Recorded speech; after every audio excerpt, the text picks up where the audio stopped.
My daughter died 7 years ago in a car accident that shattered my world. Every single year since that day, I have sent her husband $40,000 to take care of my only grandchild. I thought I was securing her future. I thought I was being a good grandfather from 1,000 miles away. But then, in the middle of a 5-star restaurant, my 11-year-old granddaughter grabbed my sleeve. Her eyes were wide with terror, and she whispered 5 words that stopped my heart. "Grandpa, do not send Dad any more money. Just follow him. You will see." What I discovered next didn't just break my heart. It made me want to burn the whole world down. If you are a parent or a grandparent, you know that you would do anything to protect your own. But what happens when the danger is the person you trusted the most? If you are listening to this, take a deep breath, because this story is about to get ugly.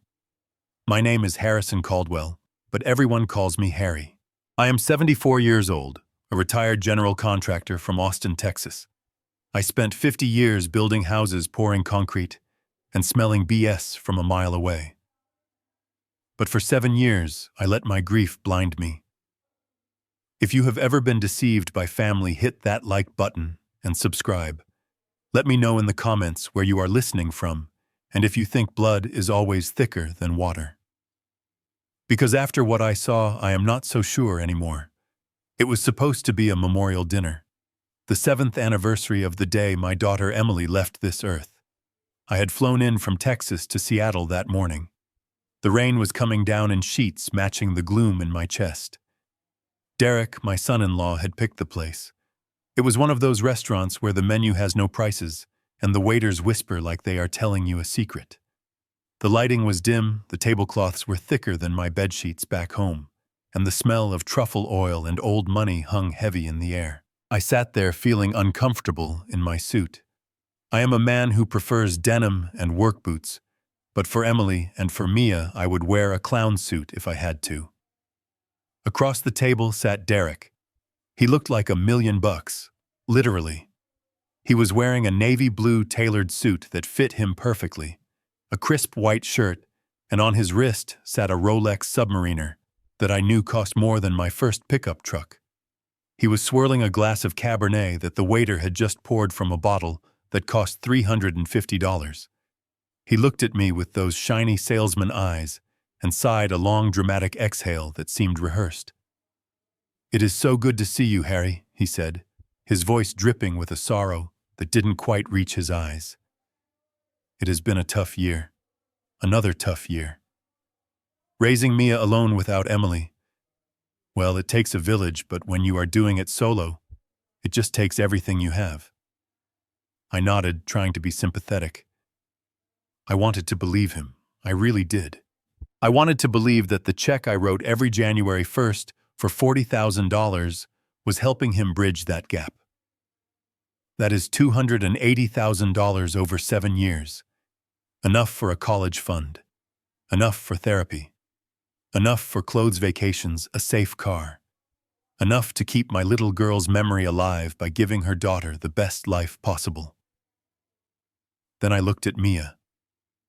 And that is when the concrete in my stomach started to harden. Mia was sitting next to her father, shrinking into her chair, as if she wanted to disappear into the upholstery. She is 11 now, the spitting image of her mother, with the same dark curls and big thoughtful eyes. But Emily's eyes used to sparkle. Mia's eyes looked haunted. But it wasn't just her eyes. It was everything else. While Derek sat there grooming his $300 haircut and checking his Rolex, Mia was wearing a dress that looked 2 sizes too small. The floral pattern was faded, the fabric pilling at the armpits. The sleeves rode up her forearms, exposing wrists that looked shockingly thin. I mean fragile thin, like a bird's wing. I looked down at her feet, dangling just above the plush carpet. She was wearing canvas sneakers that had seen better days. The rubber at the toes was peeling back, and I could see where she had tried to color in the scuff marks with a marker to hide them. I am a contractor. I notice details.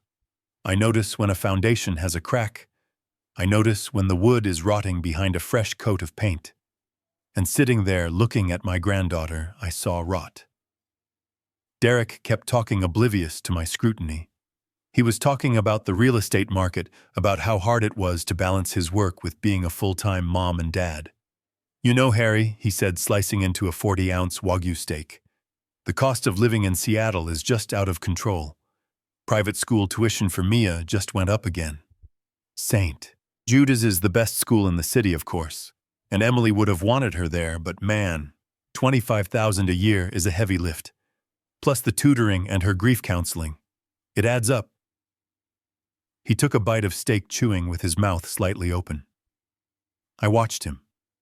Then I looked at Mia's plate. She had ordered the cheapest thing on the menu, a simple pasta dish, and she was pushing the noodles around with her fork, barely eating. You okay there, pumpkin? I asked, my voice softer than it had been all night. Mia jumped a little, startled. She looked at Derek before she looked at me. That split-second hesitation. That instinct to check with him first. That is not respect. That is fear. I am fine, Grandpa, she said, her voice barely a whisper. I am just not hungry. Derek reached over and patted her shoulder.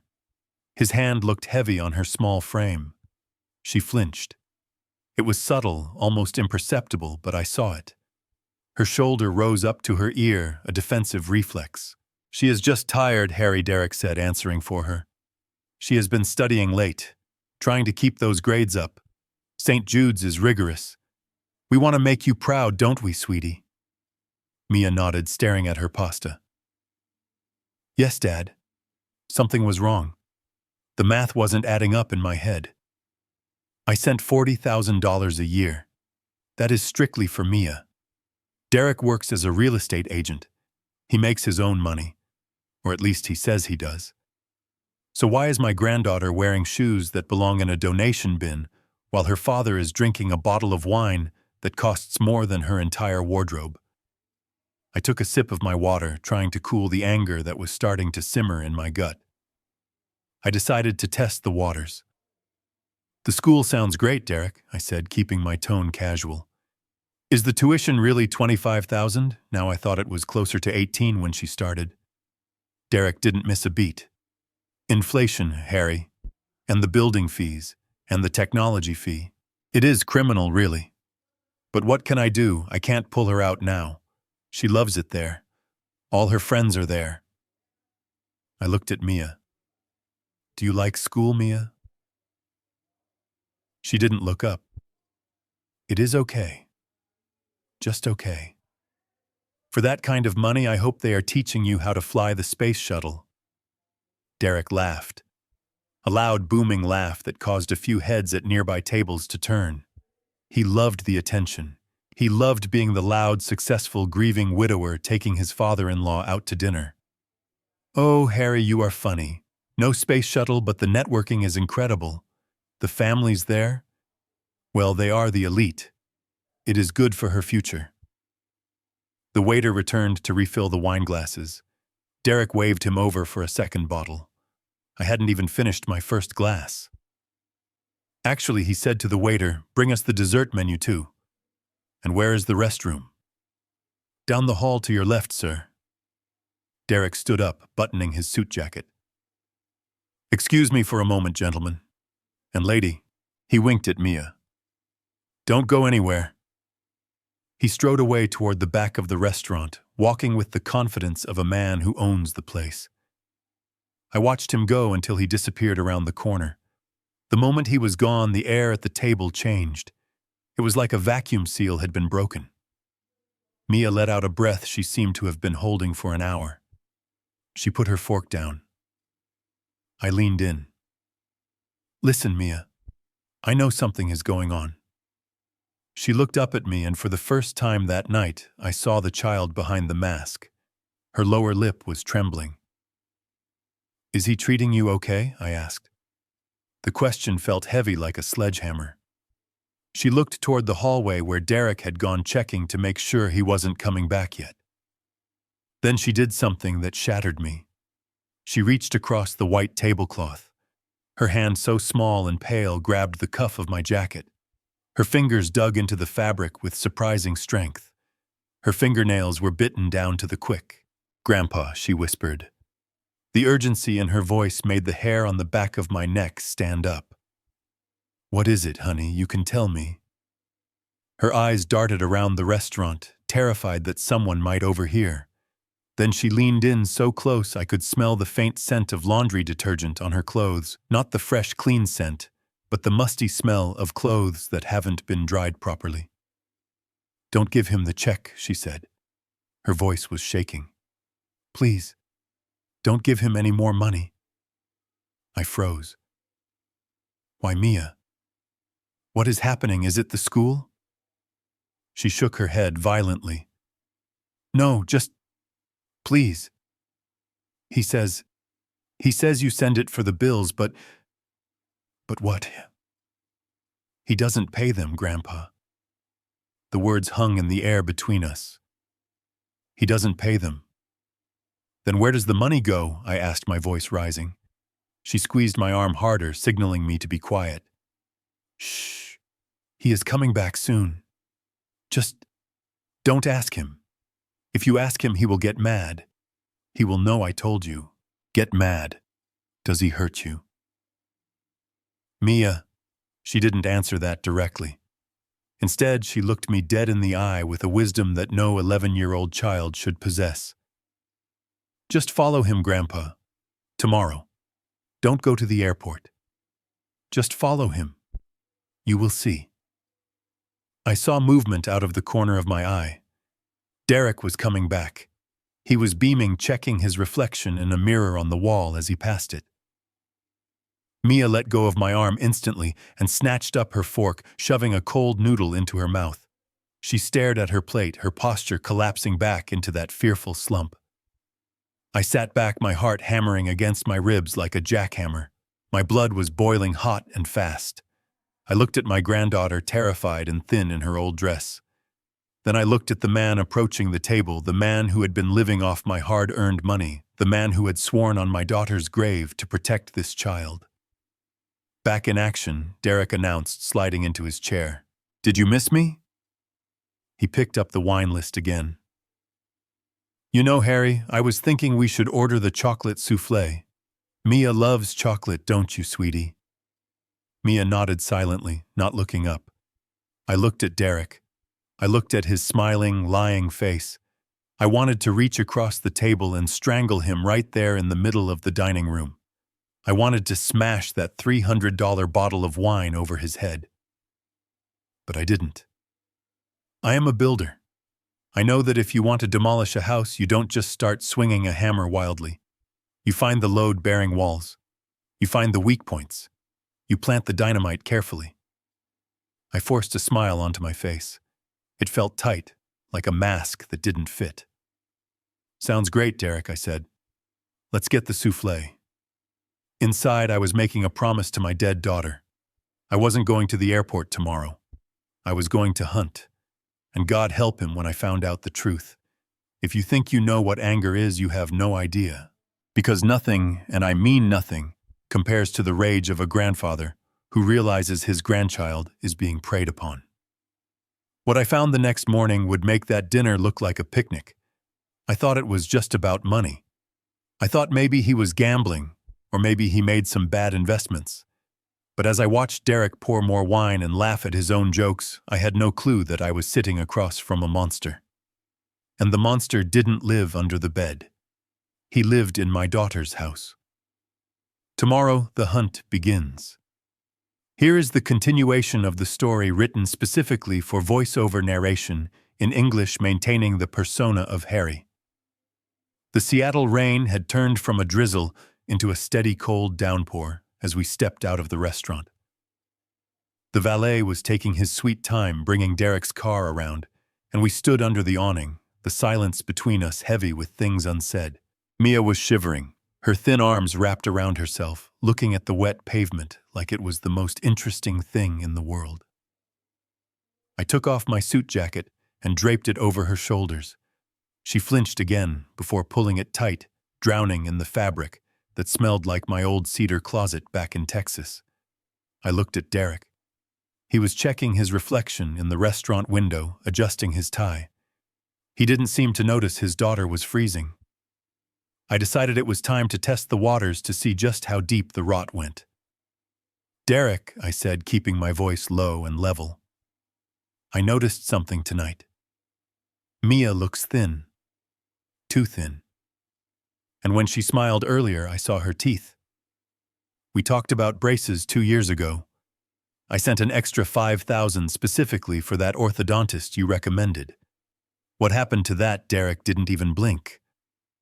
He turned to me with a practiced look of exhaustion, the kind of look a martyr gives when their sacrifice is questioned. He let out a long, heavy sigh that smelled of expensive Cabernet. "I know, Harry," he said, running a hand through his perfectly gelled hair. "God, do I know. It keeps me up at night.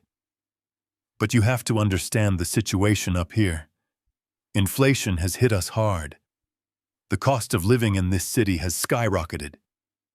He pulled his smartphone out of his pocket. It was the latest model, a sleek slab of glass and metal that cost more than a month of groceries. "Look at this," he said, unlocking the screen and tapping furiously. "I want to show you exactly where the money goes. I value transparency, Harry. You know that." He shoved the phone in my face. The screen was bright in the dim light of the street. He was showing me a PDF document. It looked official. The header read, "St. Jude's Academy." "They raised the tuition again," he said, his voice dropping to a conspiratorial whisper. $25,000 a year now. And that is just the base rate. It doesn't include the technology fee, the facility fee, the mandatory field trips. And then there is the therapy.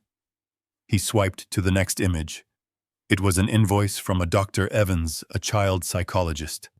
The rate listed was $200 an hour. "Mia has been having a hard time, Harry," he continued, glancing at his daughter with a look that I can only describe as theatrical concern. "She has regression episodes. She cries for Emily constantly. Dr. Evans says she needs intensive sessions twice a week. That is $1,600 a month just to keep her stable. I am drowning here, Harry. I am robbing Peter to pay Paul just to keep a roof over our heads." I looked at the digital invoices. To the untrained eye, they looked perfect. The logos were crisp, the line items were detailed. But I spent 40 years in construction.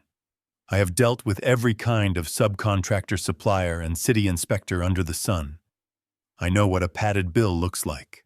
I know what it looks like when a contractor tries to charge you for premium hardwood when he is installing laminate. There was something off about the formatting. The dates were slightly misaligned. The font on the total amount didn't quite match the font on the line items. It was subtle, the kind of mistake you only make if you are rushing, or if you think the person you are showing it to is a senile old man who won't notice. I was about to ask him why the invoice date was a Sunday a day, when most administrative offices are closed, when the phone buzzed in his hand. A text message notification slid down from the top of the screen, covering the fake tuition bill. It was only there for 2 seconds, but my eyesight is the one thing age hasn't taken from me. The sender was Stacy. The message read, "Got the tickets for Hawaii. First class confirmed." "Did you get the cash?" Derek's thumb moved faster than a striking cobra. He swiped the notification away so hard he almost dropped the phone. He shoved the device back into his pocket, his face flushing a slightly darker shade of red. "Who is Stacy?" I asked. I didn't shout. I didn't sound angry. I sounded curious, like a confused grandfather. Derek let out a nervous chuckle, a sound that grated on my ears like sandpaper on glass. "Oh, just a client," he said, waving his hand dismissively. "High maintenance. She is looking for a vacation property in the islands. Always texting me at odd hours. The life of a realtor, right? No rest for the weary." I nodded slowly. "A client. Right. A client who you buy first-class tickets for. A client who asks if you got the cash." I felt a cold rage settling in my chest, heavy and solid like wet concrete. I knew that smell. It wasn't the smell of the rain or the city. It was the smell of a job site where corners were being cut. It was the smell of dry rot painted over with high gloss white. It was the smell of a liar. Back in Texas, when I caught a subcontractor stealing copper wire or faking his hours, I didn't scream at him immediately. I let him think he was getting away with it. I let him dig his hole a little deeper so that when I finally buried him, there was no way he could climb out. I needed to be sure. I needed to see just how greedy he was. I reached into the inside pocket of my jacket, the one Mia wasn't wearing, and pulled out my checkbook. I always carry it. Old habits die hard. Derek watched me, his eyes tracking the movement of my hand. The nervousness in his posture vanished, replaced by a hungry anticipation.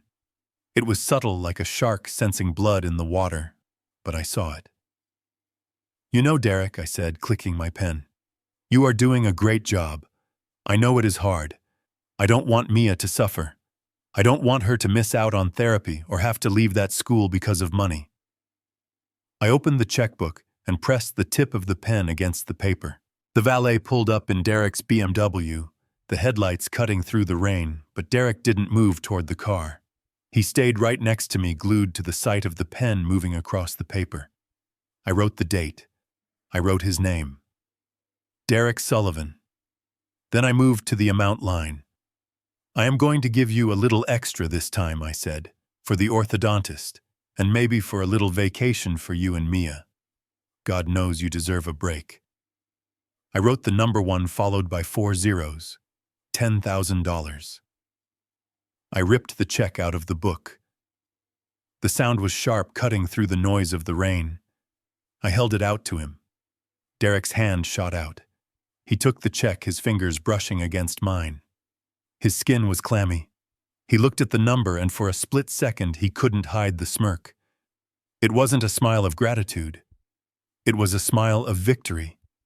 It was the smile of a man who thinks he has just outsmarted a fool. "Oh, Harry," he said, his voice trembling with fake emotion. "You have no idea what this means. This saves us. Seriously. Thank you. I will make sure every penny goes to Mia's needs." He folded the check and slipped it into his breast pocket, patting it to make sure it was secure. "I am just glad I can help," I said. "You take care of my granddaughter, Derek. That is all I ask." I watched him usher Mia into the back seat of the BMW. He didn't open the door for her. He just unlocked it and got into the driver's seat, eager to get away, eager to cash his prize. Mia looked back at me through the rain-streaked window. Her eyes were wide, pleading, reminding me of what she had whispered. "Follow him." I waved as the taillights faded into the Seattle mist. "Go ahead, Derek," I thought. "Drive away. Buy your tickets to Hawaii. Take your mistress to paradise. Because that check you have in your pocket isn't a gift. It is evidence. You just accepted $10,000 under false pretenses from a man you think is blind." I turned to the valet who was waiting for me. I didn't have a car. I had taken a cab here, but I wasn't going back to my hotel. "Get me a taxi," I told the valet, "and make it quick."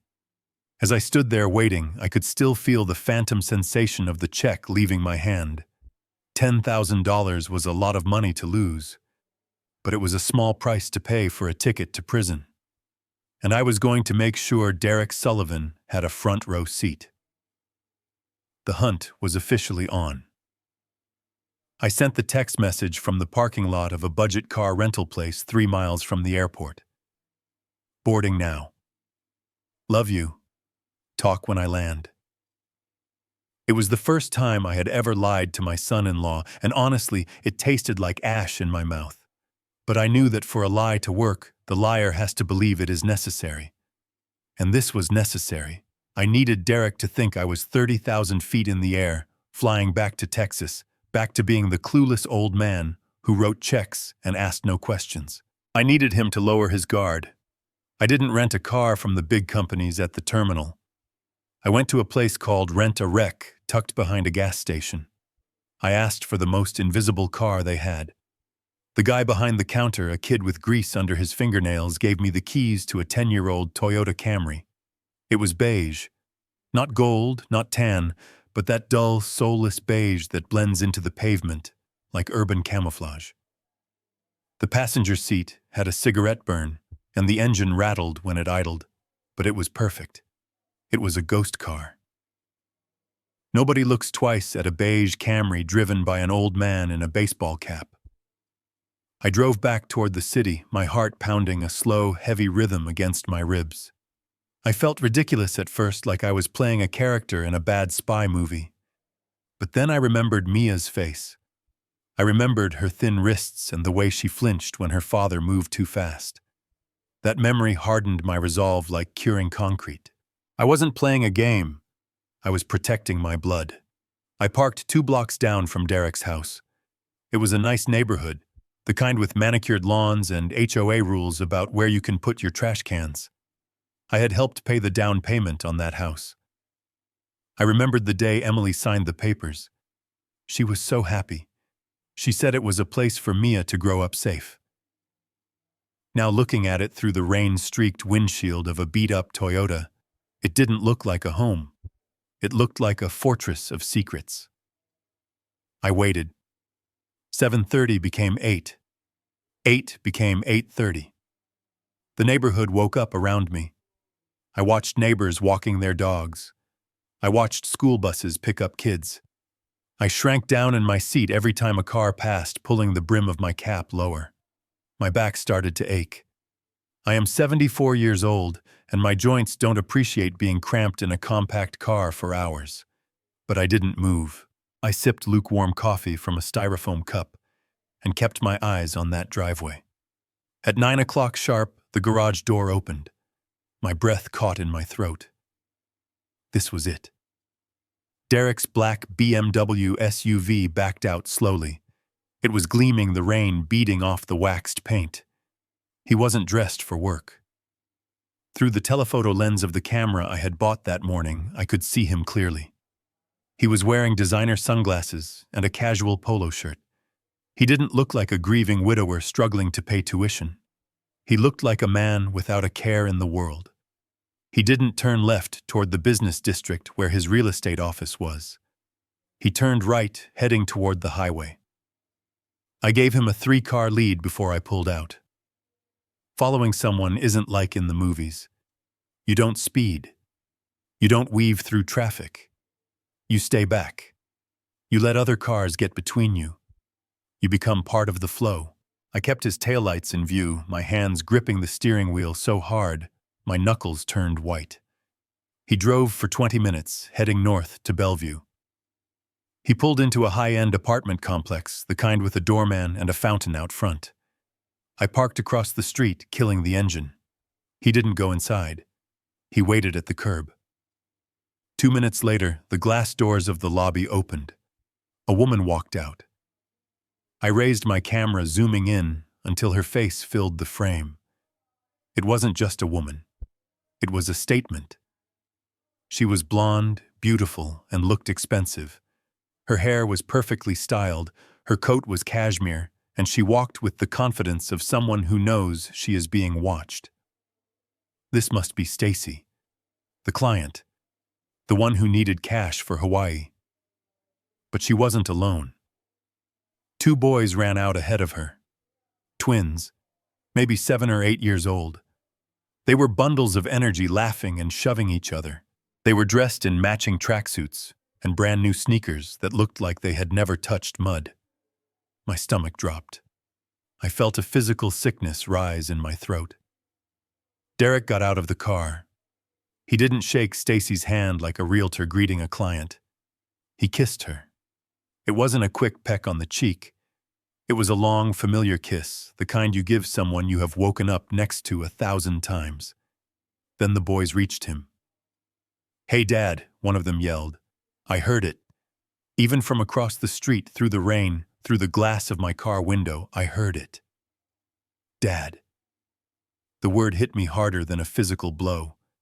I felt the air leave my lungs. Dad. He picked the boy up, swinging him around.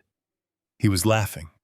It was the same booming laugh he had used at dinner last night, but this time it was genuine. He looked happy. He looked complete. I snapped photos. Click. The kiss. Click. The hug. Click. Loading the boys into the back seat of the car that I probably paid for. They drove off again, and I followed, operating on autopilot. My mind was reeling, trying to process the math. The twins were 7 or 8. Emily died 7 years ago. That meant he had either started this life immediately after she died or, God forbid, before. He drove them to Bellevue Square, a massive luxury shopping mall. I parked a few rows away and followed them on foot. I felt like a ghost haunting the living. I was an old man in a flannel shirt and work boots walking past stores that sold handbags for the price of a used car. Nobody looked at me. I was invisible to them, just background noise in their perfect, expensive lives. I watched them go into a designer boutique. I stood outside the window pretending to look at a display while I watched the reflection in the glass. Stacy was holding up a handbag. It was small leather and ugly as sin, but I knew the brand. I knew it cost thousands. She twirled in front of the mirror, pouting at Derek. He was smiling, nodding, pulling out his wallet. I saw the card come out. I saw the transaction. He didn't flinch. He didn't talk about inflation. He didn't talk about the cost of living. He just swiped. I did the math in my head. That check I gave him last night. $10,000. He was spending a quarter of it right now on a bag for a woman who wasn't my daughter. But then I looked at the boys. They were running around the store, knocking things over. Derek wasn't scolding them. He was buying them whatever they pointed at. Video games, sneakers, toys. And suddenly, the image of Mia crashed into my mind. Mia in her too small dress. Mia with her shoes held together by marker ink. Mia eating plain pasta because she was afraid to order anything else. I looked at these healthy, well-fed, spoiled boys, and then I thought about my granddaughter. Where was she? It was Saturday. Shouldn't she be here? If this was a family outing, why was she excluded? I realized then that she wasn't just excluded. She was being erased. These boys had a father. Stacy had a husband. And Mia had a warden. She was the cash cow.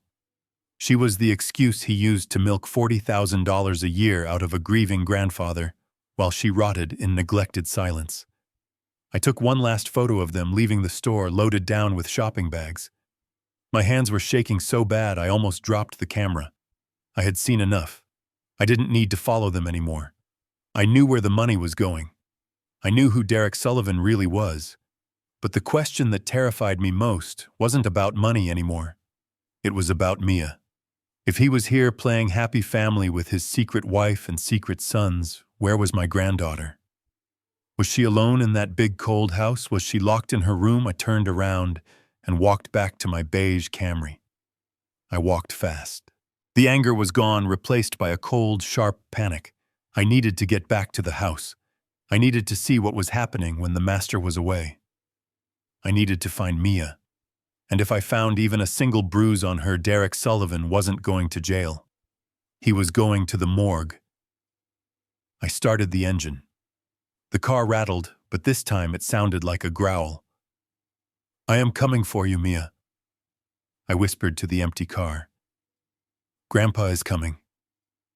I left the mall with the image of those spoiled twins burned into my retinas, but I didn't let the anger blind me. Anger is a fuel, but you have to burn it slowly or it will consume you. I needed to be cold. I needed to be precise. I needed to see the architecture of this lie from the foundation up. I drove the rattling Toyota toward the north side of the city, heading for St. Jude's Academy. This was the place Derek had talked about for years. He had sent me newsletters, progress reports, and those expensive tuition bills. It sat on a hill overlooking the Puget Sound, a sprawling campus of brick and ivy that looked more like a university than a middle school. The gates were wrought iron, and the security guard looked like he was protecting the president. I pulled my beat-up rental car to the curb just outside the gate. I didn't want to spook them with a vehicle that didn't fit the profile of their usual clientele. But I put on my best grandfather face, adjusted my cap, and walked up to the pedestrian entrance. I told the guard I was there to visit the administration office regarding tuition payments for my granddaughter. The word tuition works like a magic key in places like this. The gate buzzed open. The main office smelled of old paper and fresh money. The floors were polished marble, and the woman behind the mahogany desk looked like she had never had a bad hair day in her life. She smiled politely as I approached, but her eyes flicked to my worn work boots before returning to my face. "May I help you, sir?" she asked. I smiled back, the friendly old man from Texas. "Yes, ma'am. My name is Harrison Caldwell. My granddaughter, Mia Sullivan, is a student here. I am in town for a few days, and I wanted to settle her account for the upcoming year. I know the rates have gone up, and I want to make sure she is all set." I reached for my checkbook, the same one I had used to give Derek $10,000 the night before. I wanted to see the ledger. I wanted to see the official numbers so I could throw them in Derek's face later. The receptionist typed Mia's name into her computer. The clicking of the keys was the only sound in the room. Then the typing stopped. She frowned slightly, tapping the enter key a few times. "Sullivan." "You said Mia Sullivan, that is right," I said. "Derek Sullivan is her father." She squinted at the screen, then looked up at me with a confused expression. "Mr. Caldwell, I think there must be a mistake. We don't have a Mia Sullivan currently enrolled." My heart skipped a beat, but I kept my face neutral. "That can't be right," I said. "She has been here since the first grade. I have the report cards. I have the invoices. Maybe look under her mother's maiden name. Or maybe there is a system error." The woman turned the monitor slightly so she could see it better. "Sir, our system goes back 20 years. I see a Mia Sullivan here, but she isn't a current student." She clicked a few more times. "Here it is. Mia Sullivan. She was withdrawn from the academy 5 years ago at the end of her first grade year." 5 years. The words hung in the air like smoke. 5 years. I felt the ground shift beneath my feet. For 5 years, I had been reading fake report cards. For 5 years, I had been paying for a ghost education. "Why was she withdrawn?" I asked, my voice dropping an octave. The receptionist hesitated. "That is confidential information, sir." I leaned in, placing my hands on the desk. My knuckles were rough and scarred from decades of laying brick and pouring cement. "Ma'am, I have been sending $40,000 a year to pay for this school. I am her grandfather. If she isn't here, I need to know why." She looked at my face, saw the desperation I was trying to hide, and her professional demeanor softened just a fraction. She lowered her voice. "The record says she was withdrawn due to non-payment of tuition. There was an outstanding balance of $12,000 that was never settled. The administration asked the father to remove her from the program. Non-payment. I had sent the checks. I had sent them priority mail, tracked and insured. Derek had cashed every single one of them, and he hadn't paid a dime to the school. He had pulled her out, pocketed the money, and let my granddaughter take the fall." "Where did she go?" I asked. "Where were her records transferred?" The woman scrolled down. "It looks like the records were requested by the public school district. Lincoln Middle School." I thanked her, turned around, and walked out of that marble hall before I punched a hole in the wall. Lincoln Middle School was only 6 miles away, but it might as well have been on a different planet. As I drove, the manicured lawns of the north side gave way to cracked sidewalks and chain-link fences. The trees disappeared, replaced by telephone poles and billboards, advertising bail bonds and personal injury lawyers. I found the school sitting next to a noisy overpass. The building was a block of gray concrete stained with rain and exhaust. There was graffiti on the sign out front, and the basketball hoops on the playground had no nets. It wasn't a bad place for a kid to go to school if that is what you can afford. There is no shame in public school. I went to public school. But that wasn't the point. The point was the lie. The point was the $200,000 that should have been buying her a premium education, or at least a safe environment, that had vanished into thin air. I parked across the street near a deli that had bars on the windows. It was lunch hour. The schoolyard was full of kids. They were running, screaming, playing tag, trading snacks. It was a sea of noise and movement. I scanned the crowd using the telephoto lens of my camera like a telescope. I looked for the dark curls. I looked for the girl who shrank away from touch. It took me 10 minutes to find her. She wasn't playing tag. She wasn't sitting in a circle of friends laughing about boys or homework. Mia was sitting alone on a concrete retaining wall at the far edge of the playground, right near the fence. She was hunched over her knees, pulled up to her chest. She looked so small against the gray concrete. I zoomed in. She had a plastic sandwich bag in her lap. No lunchbox, no thermos, just a clear plastic bag. She pulled out a single slice of white bread. Not a sandwich, just a slice of bread. She folded it in half and took a small bite. My stomach twisted into a knot so tight, I thought I was going to throw up. I watched as a group of other girls walked past her. They were laughing, eating bags of chips and drinking soda. One of them pointed at Mia. I couldn't hear what they said, but I saw Mia flinch. She pulled her knees tighter, trying to make herself invisible. She didn't look up. She just kept chewing that dry bread, staring at her shoes. Those shoes. The ones with the peeling rubber. I lowered the camera. I couldn't watch through the lens anymore. It felt like I was intruding on her misery, documenting her pain, without doing anything to stop it. I sat back in the driver's seat of the Camry and stared at the ceiling liner, which was sagging and held up by thumbtacks. I closed my eyes and I did the math. I didn't want to, but my brain works in numbers. It is how I understand the world. $40,000 a year. That was the agreement. That was the check I wrote every January 1st. 5 years since she left St. Jude's. That is $200,000 in direct payments. But that wasn't all. When Emily died, there was a life insurance policy. It wasn't a fortune, but it was significant. $250,000. Derek was the beneficiary, but the understanding was that the money was for the family. For Mia. $200,000 from me. $250,000 from Emily. $450,000. Nearly $500,000. Derek Sullivan had burned through $500,000 in 5 years. And his daughter, my daughter's legacy, was sitting on a cold concrete wall, eating a piece of dry bread, while his new wife carried a $2,000 handbag. He hadn't just stolen my money. He had stolen Mia's childhood. He had stolen her nutrition. He had stolen her dignity. I looked back at the playground. The bell rang. The sea of kids surged back toward the doors. Mia stood up slowly, brushing crumbs off her faded dress. She walked with her head down, the last one to enter the building. I didn't get out of the car. I didn't run to the fence and call her name. Not yet. If I grabbed her now, what would happen? Derek would call the cops. He would say I was a crazy old man kidnapping a child. He had legal custody.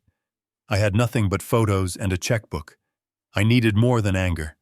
I needed a sledgehammer, and I knew exactly where to find it. I started the car. The engine growled, matching the sound in my own throat. I wasn't going back to the hotel. I was going to the house. I was going to see the inside of that lie. I was going to Miami where that $500,000 had gone, and I was going to find the evidence that would put Derek Sullivan in a cage for the rest of his miserable life. The hunt wasn't over. It was just getting started. And tonight, I was going to break into my own daughter's home. I parked the rental car 3 streets over, tucked behind a row of hedges, where the streetlights were burned out. It was 7 in the evening, and the rain had finally stopped, leaving the air thick and heavy. I walked the rest of the way, sticking to the shadows, my hood pulled up. I felt like a burglar in my own life preparing to break into a house I had helped pay for. From across the street, I watched. The house was lit up like a Christmas tree. Through the sheer curtains of the living room, I could see movement. Derek was pacing, holding a glass of scotch. Stacy was sitting on the arm of the sofa, laughing, throwing her head back. She was wearing a shimmering silver dress that looked like it cost more than my truck. They looked like a couple in a magazine ad, perfect and untroubled. At 7:30, the garage door rumbled open. The black BMW SUV backed out. I watched them drive away, heading toward downtown, probably to some gala or high-end dinner party where they would tell people how hard they were working to raise a motherless child. I gave them 10 minutes. I needed to be sure they weren't coming back for a forgotten phone or a wallet. I walked up the driveway. My boots made no sound on the wet concrete. I stood at the front door, my hand trembling, as I reached into my pocket. I pulled out a key. It was a simple brass key tarnished with age. I had kept it on my ring for 7 years. Emily gave it to me the day they moved in. "Dad, you are always welcome here," she had said. "This is your home too." I hadn't used it since the day of her funeral.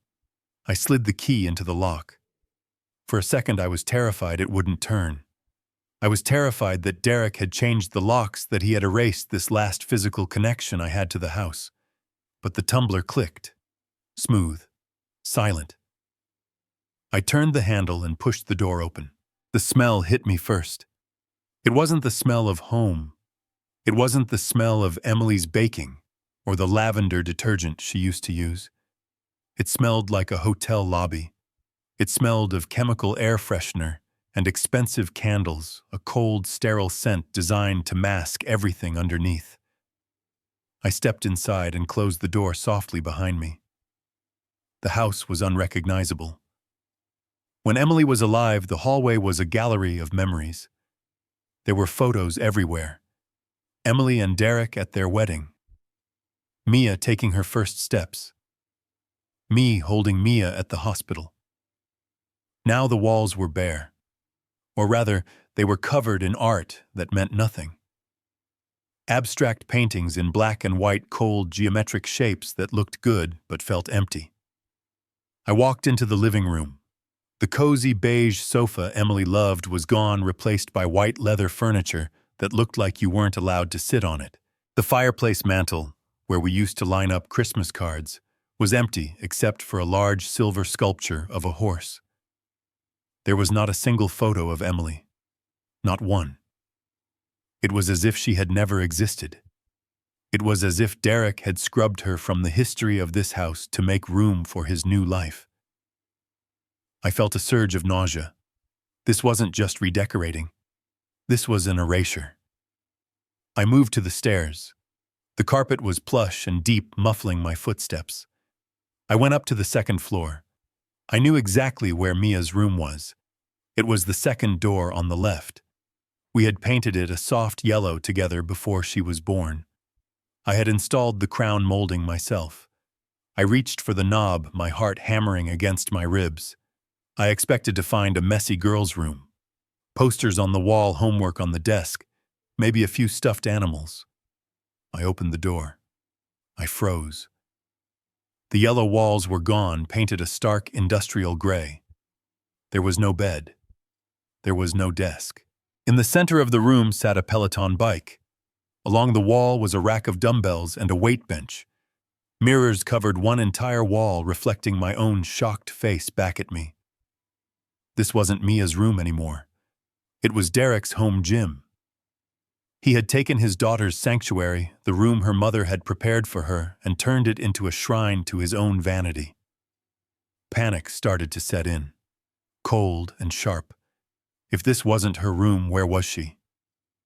Was she in the guest room? I checked the guest room. It was set up as a home office with a large mahogany desk and a leather chair. No bed. I checked the master bedroom. A king-sized bed, silk sheets, clothes strewn everywhere as if a tornado of expensive fashion had hit it. I checked every room on the second floor. Mia wasn't there. I stood in the hallway, the silence of the house pressing in on me. Had he sent her away? Was she at a boarding school? Was that why the receptionist said she wasn't enrolled? Then I heard it. It was faint. So faint that if the house hadn't been dead silent, I would have missed it.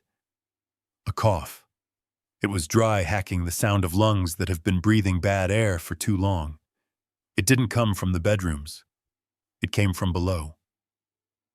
I walked back downstairs, my hand sliding along the banister. I moved toward the kitchen. At the back of the kitchen, there was a narrow door. When I built the deck for this house years ago, that door led to the unfinished basement. It was just a storage space. Concrete floor, exposed insulation, the furnace and the water heater. It was cold in the winter and damp in the summer. It wasn't a living space. It was a hole in the ground. I stood in front of the door. The coughing came again, louder this time. I reached for the handle. It was locked from the outside. A simple slide bolt high up where a child couldn't reach it. My blood ran cold. You don't lock a storage room from the outside unless you are keeping something in or keeping something out. I slid the bolt back. The metal scraped against metal, a harsh sound in the quiet kitchen. I opened the door. The smell of mold and mildew rushed up to meet me, overpowering the expensive candles upstairs. It was the smell of damp earth and dirty laundry. I flipped the light switch on the wall. A single bare bulb buzzed to life at the bottom of the wooden stairs. "Mia," I called out. My voice cracked. There was a gasp from below. Then silence. I walked down the stairs. The wood creaked under my weight. The air got colder with every step. When I reached the bottom, I looked around. The basement was exactly as I remembered it. Concrete walls, concrete floor, exposed pipes running along the ceiling. But now it was occupied. In the corner near the furnace lay a mattress. It was on the floor, no frame. The sheets were gray and twisted. There was no pillow, just a bundled-up sweatshirt. Next to the mattress was a plastic crate turned upside down, serving as a table. On it was a bottle of water and a bottle of generic cough syrup. But Mia wasn't on the mattress. She was in the middle of the room, kneeling on the cold concrete. Surrounding her were mountains of clothes, piles and piles of laundry. Derek's suits, Stacy's designer dresses, the twins' tracksuits. Mia was sorting them. She had a bottle of spot remover in one hand and a scrub brush in the other. Her hands were red and raw. She was wearing an oversized t-shirt that hung off her bony frame like a tent. She wasn't wearing pants, just shorts that were too big for her. And she was barefoot. Her feet were blue with cold. She looked up at me, blinking in the harsh light of the naked bulb. She didn't see me at first. She just saw a figure. "I am sorry," she cried out, dropping the brush. She scrambled backward, crab walking across the concrete until her back hit the furnace. "I am sorry, Dad." I fell asleep. "I am finishing the whites now. Please don't lock the door again. I promise I will finish before you get back." She held her hands up in front of her face, protecting her head. That gesture broke me. It shattered whatever restraint I had left. It wasn't just neglect. It wasn't just financial fraud. She was a slave. She was a prisoner in her own home, forced to live in a dungeon and scrub the stains off the clothes of the people who were spending her inheritance. "Mia," I choked out. "It is me. It is Grandpa." She froze. She lowered her hands, slowly peering through her tangled hair. "Grandpa," she whispered. She looked at me as if I were a hallucination, as if she had dreamed of this moment so many times that she couldn't believe it was real. I crossed the room in 2 strides. I fell to my knees on the concrete, ignoring the pain in my old joints. I pulled her into my arms. She was ice cold, She was shivering so violently that her teeth chattered. She smelled of bleach and sweat. She didn't hug me back at first. She was stiff like a board. But then, as the warmth of my body seeped into hers, she collapsed. She buried her face in my chest and let out a sound that I will never forget as long as I live. It wasn't a cry. It was a howl. It was the sound of 7 years of pain being released all at once. I rocked her back and forth, tears streaming down my own face, soaking into her dirty hair. "I got you," I whispered over and over again. "I got you. I am here." I looked around the basement. I saw the bucket of dirty water. I saw the plate with crusts of bread on the crate. I saw the lock on the door upstairs. This was a crime scene. Derek Sullivan hadn't just failed as a father. He had committed an atrocity. He had taken the most precious thing Emily had left behind and turned her into a servant hidden away in the dark while he played the grieving widower in the light. I pulled off my heavy coat and wrapped it around her. I rubbed her arms, trying to get some circulation back.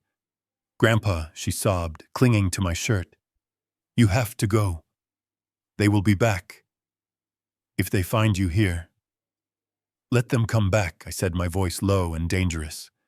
"I want them to come back." "No," she panicked, pushing against my chest. "You don't understand. He will hurt you. He says you are old and weak. He says—" "Hush now," I said, holding her face in my hands. I wiped the tears from her cheeks with my thumbs. "Listen to me, Mia. I am not leaving this house without you. Do you hear me? Never again." I stood up, lifting her into my arms. She was so light. She should have been heavy. An 11-year-old girl should be heavy. But she felt like a bundle of sticks. I carried her toward the stairs. "Wait," she said. "The laundry. I have to finish the laundry. Stacy needs her silver dress for next week." I looked at the pile of clothes on the floor. I saw the silver dress Stacy had been wearing earlier, or one just like it. "Screw the laundry," I said. I carried her up the stairs, out of the darkness, and into the kitchen. I sat her down on one of the white leather bar stools. I opened the pantry. It was stocked with gourmet food, truffle oil, imported chocolate, organic crackers. I grabbed a box of crackers and a jar of peanut butter. I tore them open and handed them to her. "Eat," I said. She ate like a starving animal, fast, frantic. While she ate, I took out my phone. I didn't call the police. Not yet. The police would come, they would take statements, and Derek would have his lawyer there in 5 minutes. He would spin a story about how Mia was troubled and acting out, and how the basement was a timeout. No. I needed something stronger than the police. I needed undeniable proof. I walked back to the basement door. I stood at the top of the stairs and took a photo. Then I walked down. I took photos of the mattress, the lock on the door, the bucket of bleach water, the plate of crusts. I recorded a video narrating everything I saw. "This is where my granddaughter sleeps," I said into the camera, my voice shaking with rage. "This is the life Derek Sullivan bought with my daughter's money." I went back upstairs. Mia had finished the crackers and was licking the peanut butter off her fingers. "We are leaving," I said. "But my stuff," she said, looking toward the basement. "You don't have any stuff here, Mia. Not anymore. We are getting you new stuff. Better stuff." I was about to pick her up again when I stopped. I needed one more thing. I needed to make sure Derek knew exactly who had done this. I wanted him to feel the fear that Mia had felt for 5 years. I took the checkbook out of my pocket, the same checkbook I had used to give him $10,000. I walked over to the pristine marble kitchen island. I ripped out a blank check. On the line for "pay to the order of," I wrote "for the bills you never paid." On the amount line, I wrote $0, and in the memo line, I wrote 3 words, "Game over, Derek." I left the check in the center of the island, right where he would see it the moment he walked in. Then I picked up my granddaughter, wrapped in my oversized coat, and walked out the front door. I put her in the passenger seat of the Toyota Camry. I turned up the heater as high as it would go. "Where are we going?" she asked, her voice small and sleepy now that the adrenaline was fading. "We are going to war, Mia," I said softly. I put the car in gear and drove away from the house of horrors. I wasn't going to the airport. I was going to the one person in this city who could help me burn Derek's world to the ground. I was going to find a lawyer. And not just any lawyer. I was going to find a shark. Before I lifted my granddaughter out of that frozen hellhole, before we made our escape into the rainy Seattle night, there was a moment of stillness in that basement that was heavier than any concrete foundation I have ever poured. We were sitting on the edge of that filthy mattress, the air thick with the smell of mold and despair. I had wrapped my coat around her, but she was still trembling, not from the cold, but from a fear that had been programmed into her bones for years. I needed to understand. I needed to know why. I had sent her a smartphone for her 10th birthday. I had sent her pre-stamped envelopes. I had sent her cards with my private number written in big, bold numbers. "Mia," I asked, keeping my voice soft, trying not to spook her. "I sent you a phone last year. I sent you letters. Why didn't you ever call me? If you were hungry, if they were putting you down here, why didn't you just pick up the phone?" Mia looked down at her hands, which were raw and red from the bleach water. She picked at a loose thread on my coat. "Dad took the phone," she whispered. "He said it was too expensive for a clumsy girl like me. He sold it." I closed my eyes for a second, fighting down the urge to punch the wall. "Of course he sold it. But you could have used the house phone," I said. "You could have told a teacher." She shook her head violently, her eyes going wide with panic. "No, Grandpa. I couldn't." "Why not?" She looked up at me, and the pain in her eyes was so old, so deep, it looked like it belonged to a war veteran, not a child. "Because Dad said you didn't want to hear from me," she said. Her voice cracked. "He told me the truth." "The truth?" I asked. "What truth?" he said. She hesitated, tears spilling over her lashes. "He said you hate me. He said you blame me for the accident.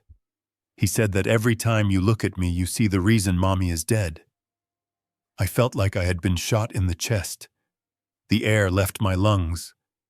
What I gasped.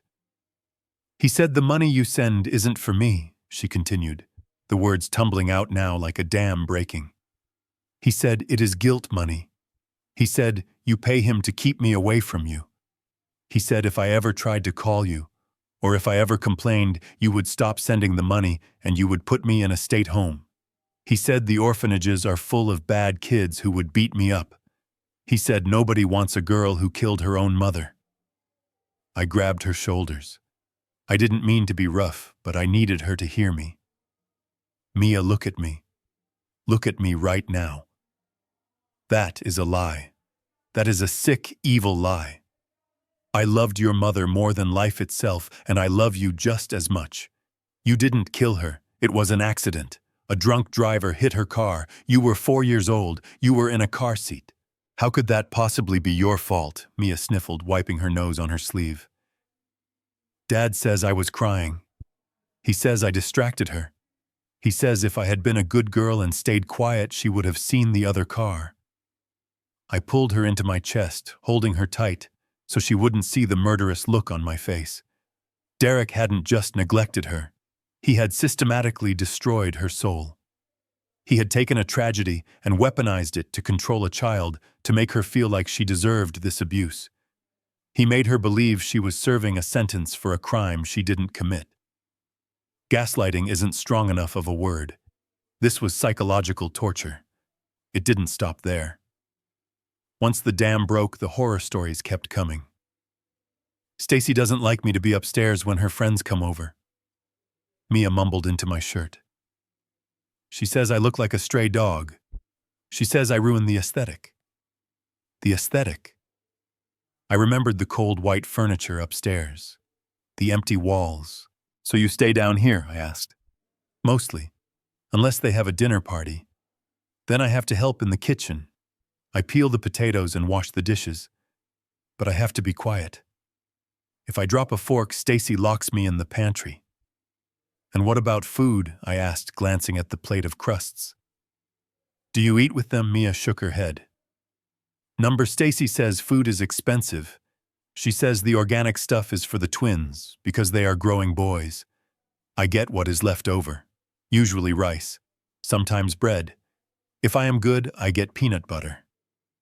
I remembered the twins, the healthy bouncing boys I saw at the mall wearing brand new sneakers and eating pretzels. I remembered Derek ordering a 40-ounce steak and watching me eat while his daughter starved. I needed proof. I believed her every word, but the law requires evidence. A judge needs more than the word of a traumatized child against a charming real estate agent. "Mia," I said, pulling back.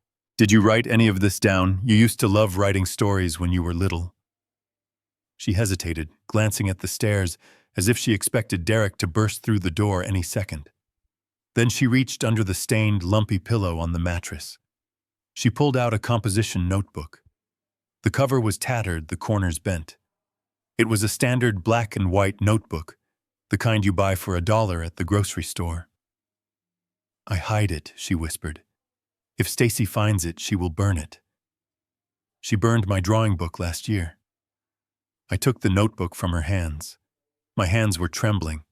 I opened it to a random page. The handwriting was small and cramped, written in pencil. I read the entry dated March 12th. "I am so hungry today."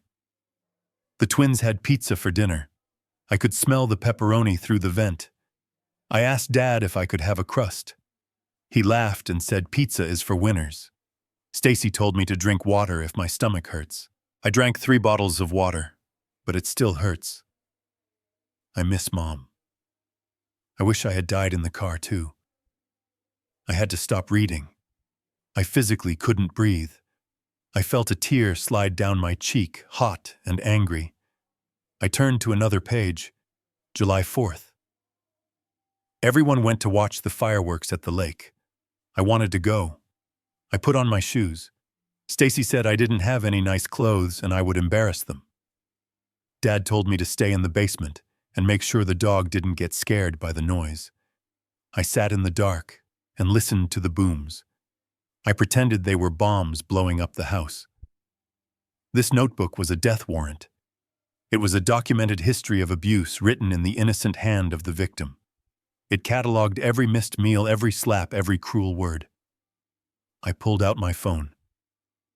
"Mia, I am going to take pictures of this, every single page. This is our weapon. This is how we make sure he never hurts you again." I spent the next 5 minutes photographing the diary. Click, click, click. Each image was a nail in Derek's coffin. I uploaded them immediately to my cloud storage and emailed them to my lawyer, Mitchell. I wasn't taking any chances with losing the phone. When I was done, I handed the notebook back to her. "Keep this safe," I said. "Actually, no." I looked around the room. "I don't want you to have it on you if they search you." I tucked the notebook into the inside pocket of my coat, the one she was wearing. "You keep this on you. You are coming with me." Mia looked terrified again. "But Dad will be home soon. He tracks the car. He will know." "Let him know," I said. I stood up and offered her my hand. She looked at it for a second, then placed her small, rough hand in mine. I made a promise to her then, standing in that dungeon. "Mia," I said, my voice low and steady, "I am not just taking you out of here. I am going to make them pay. I am going to make sure that every tear you cried, every meal you missed, every night you slept in the cold, I am going to make them pay for it. I am going to take his money. I am going to take his freedom. I am going to take his reputation. By the time I am done with Derek Sullivan, he is going to wish he was the one living in this basement." We walked up the stairs. I didn't look back. We walked through the sterile white kitchen. I saw the check I had left on the counter. Game over. Derek. It was waiting for him like a landmine. We walked out the front door just as a pair of headlights swept across the driveway. My heart jumped into my throat. It was them. They were early. I didn't panic. I didn't run. I picked Mia up, shielding her face from the lights, and walked calmly toward my rental car, parked in the shadows down the street. I heard the garage door opening behind us.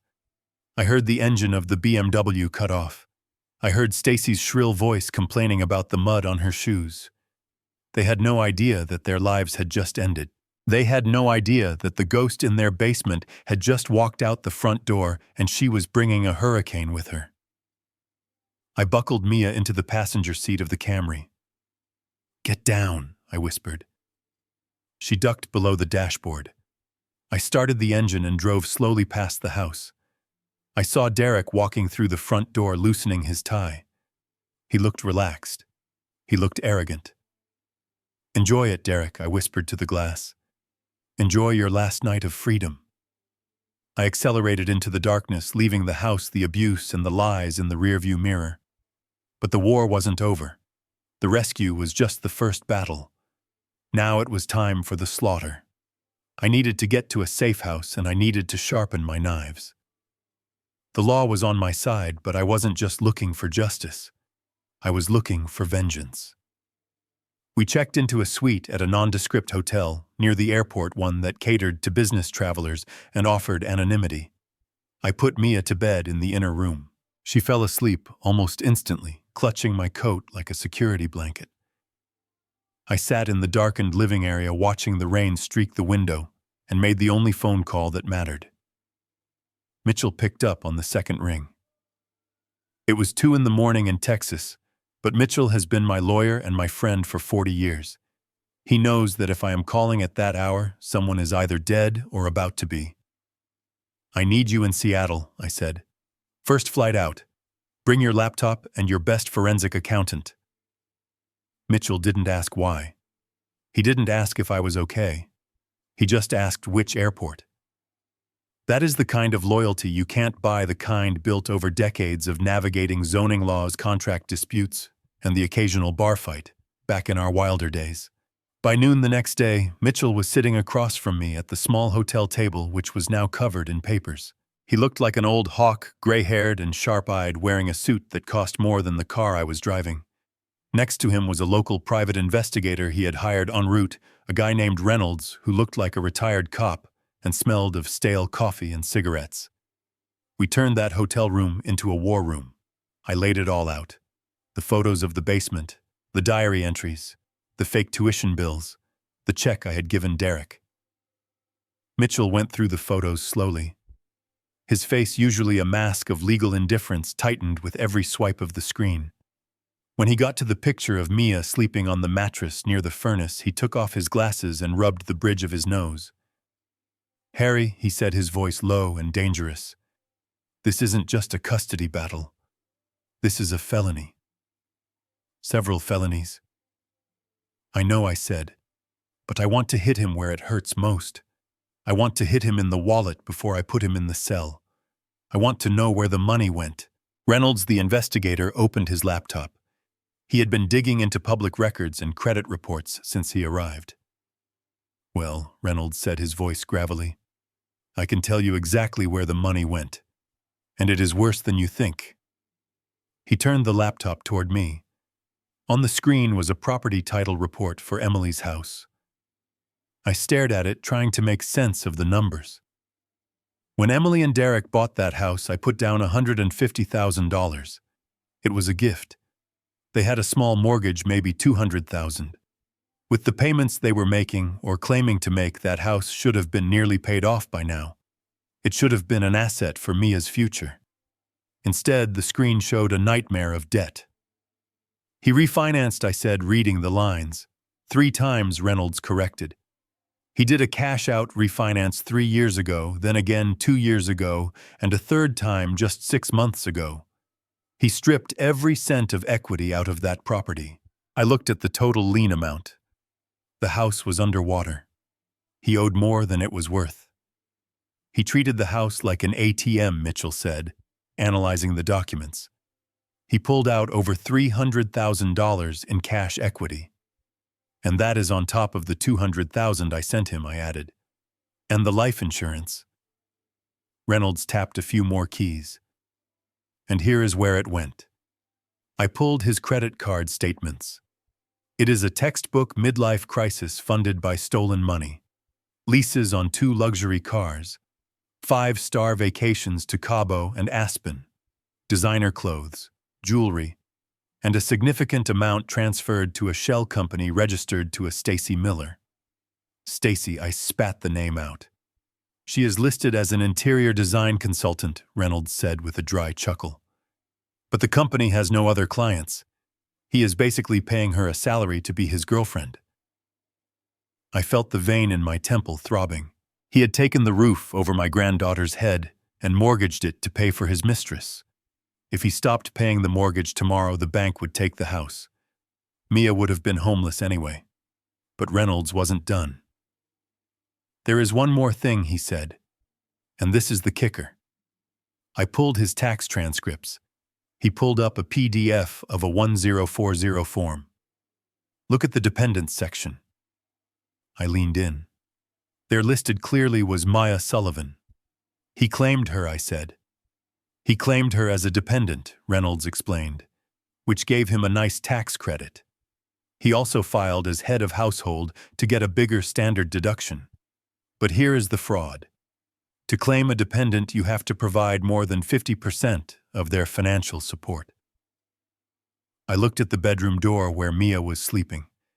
The girl who ate crusts and wore clothes from the donation bin. He didn't spend 50% on her, I said. He didn't spend 50 cents on her. Exactly, Mitchell said, leaning back in his chair. That is tax fraud. And since he used the U.S. mail to send you those fake tuition bills to get your checks, that is mail fraud. And since he crossed state lines to cash checks from a Texas bank, we are looking at wire fraud. Mitchell steepled his fingers, the lawyer in him taking over. Harry, we have enough here to bury him. We can file a civil suit for damages. We can freeze his assets. We can go to family court and get emergency custody. It will take time, maybe a year or 2 of litigation, but we will win. We will get a judgment against him. I looked at Mitchell. I looked at the piles of paper that documented the destruction of my family. A civil suit, I asked. You want me to sue him? It is the proper legal channel, Mitchell said. We sue him, we expose him, we get a court order. No, I said. Mitchell paused. No, I stood up and walked to the window. The rain had started again. A civil suit means lawyers arguing in a room, I said. It means he gets to sleep in his bed while we fight. It means he gets to hide assets. It means he gets to play the victim. And even if we win, what do I get? A piece of paper saying he owes me money he has already spent. I turned back to them. I don't want a judgment, Mitchell. I want justice. I want him to feel what Mia felt. I want him to feel the walls closing in. I want him to be afraid. And then when he thinks he has won, I want to slam the cell door shut on him. Mitchell sighed, taking off his glasses. I know that look, Harry. You have a plan. And it is probably illegal. Not illegal, I said. Just creative. I walked back to the table and pointed at the tax returns. He is greedy, I said. That is his weakness. He refinanced the house 3 times because he couldn't stop spending. He stole from a child because he wanted more. Greed is a monster that is never full. I sat down and looked at my 2 allies. I am going to feed the monster, I said. Mitchell frowned.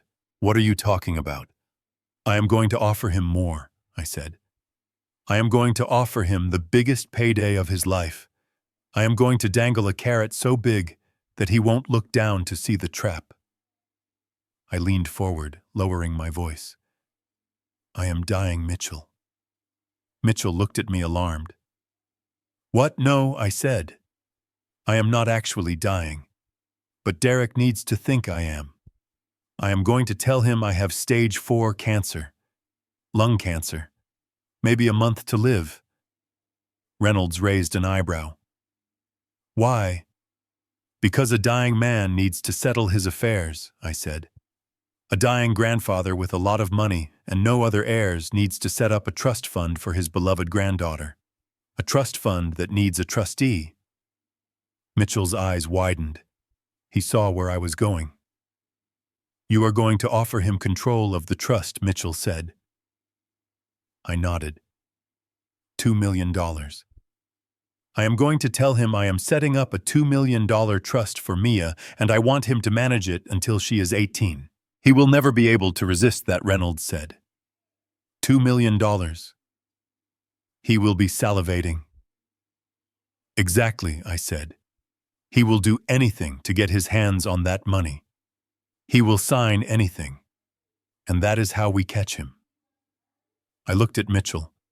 I need you to draft a document. It needs to look like a standard trust agreement, but I need you to vary a clause in the fine print. And I need a separate document, a sworn affidavit of financial solvency and proper care. I want him to sign a legal document under penalty of perjury, stating that he has used all previous funds for Mia's benefit, and that she is in good health and standing at her school. Mitchell smiled. A slow, shark-like smile. If he signs that Mitchell said, and we have proof that he lied, he is committing perjury and fraud in the first degree. We can hand that directly to the district attorney. That is a guaranteed prison sentence. And we do it in front of witnesses, I added. We do it in your office, Mitchell. We make it official. I looked at the photo of Derek and Stacy laughing at the mall. He thinks I am a stupid old man, I said. He thinks I am just a checkbook with a pulse. I picked up the phone again. I am going to call him. I am going to tell him the bad news about my health. I am going to tell him I want to give him everything. I looked at the bedroom door one last time, and then I am going to watch him hang himself. Mitchell opened his laptop. Reynolds cracked his knuckles. Let's write a will, Mitchell said. The war room was open for business, and we were about to draft the deadliest contract Derek Sullivan would ever sign. The atmosphere in the hotel suite shifted from a war room to a morgue. We had been running on adrenaline and coffee for hours, fueled by the discovery of the mortgage fraud and the tax evasion. But what Reynolds found next didn't just make me angry. It made my blood run cold. It was the kind of discovery that makes you question whether some people have souls at all. Reynolds was hunched over his laptop, his face bathed in the blue glow of the screen. He hadn't spoken in 20 minutes. The only sound in the room was the hum of the air conditioner and the scratching of Mitchell's pen on a legal pad. Then Reynolds stopped typing. He sat back in his chair and took a slow, deep breath. "You need to see this, Harry," he said. His voice was quiet. It wasn't the triumphant voice of a detective finding a clue. It was the heavy voice of a man who had seen too much darkness in his career. I walked over to the table. Mitchell put down his pen and joined me. On the screen was a digital bank statement, but it wasn't from Derek's personal account. It was a tracing of a direct deposit stream. When Emily died, Reynolds began explaining it slowly, so I wouldn't miss a detail. Mia became eligible for Social Security survivor benefits. It is a government program designed to help children who have lost a parent. It is meant for food, clothing, shelter. The basic necessities of life. I nodded. I knew about the program.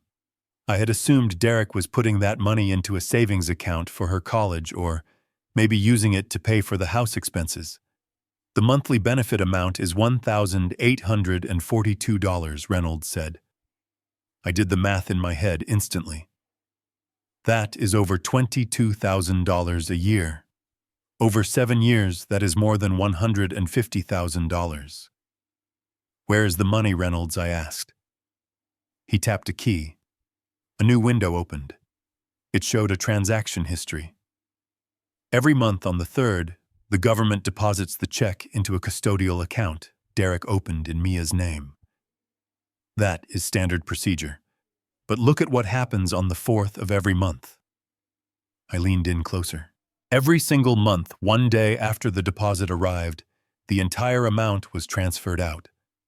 Transferred to where Mitchell asked his legal mind, already sharpening the blade.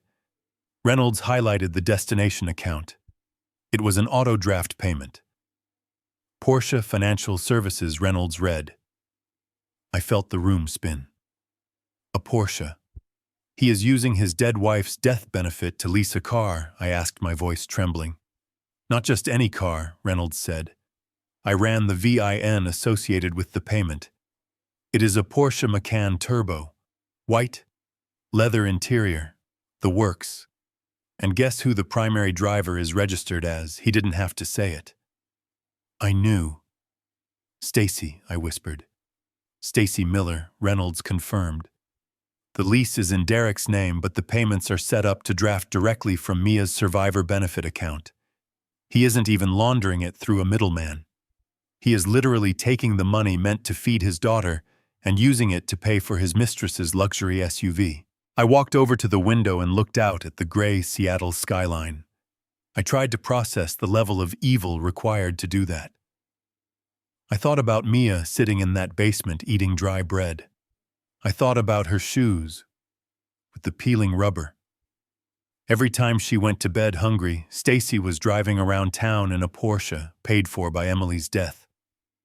Every time Mia shivered in the cold, Stacy was turning on the heated seats. It wasn't just theft. It was a desecration. He was stripping the flesh off my daughter's memory to wrap it around his new girlfriend. Mitchell stood up and walked over to me. He put a hand on my shoulder. Harry, listen to me, he said. His voice was serious, lacking any of the earlier hesitation. This changes the game completely.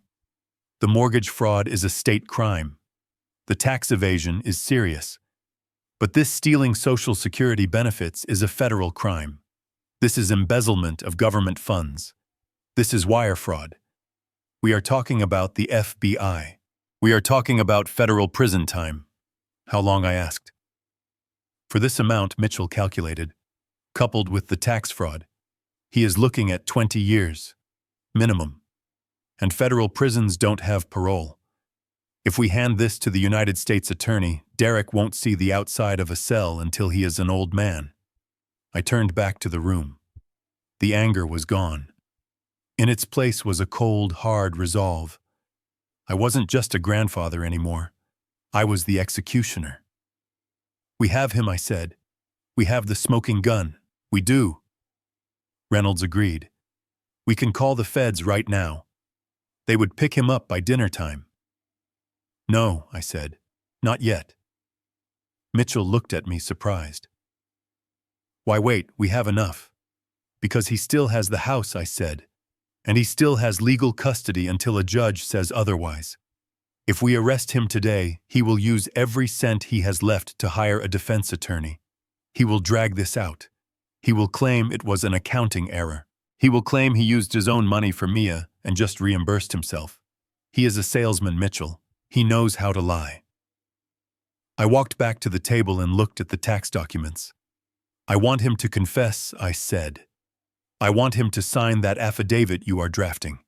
I want him to swear under penalty of perjury that he has used all the funds for Mia's care.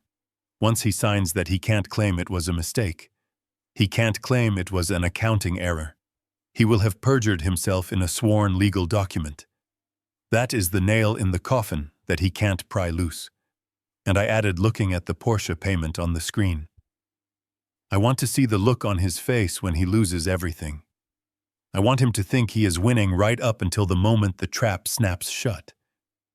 Mitchell nodded slowly. He understood. This wasn't just about the law. It was about total destruction. I checked my watch. It was 2 in the afternoon.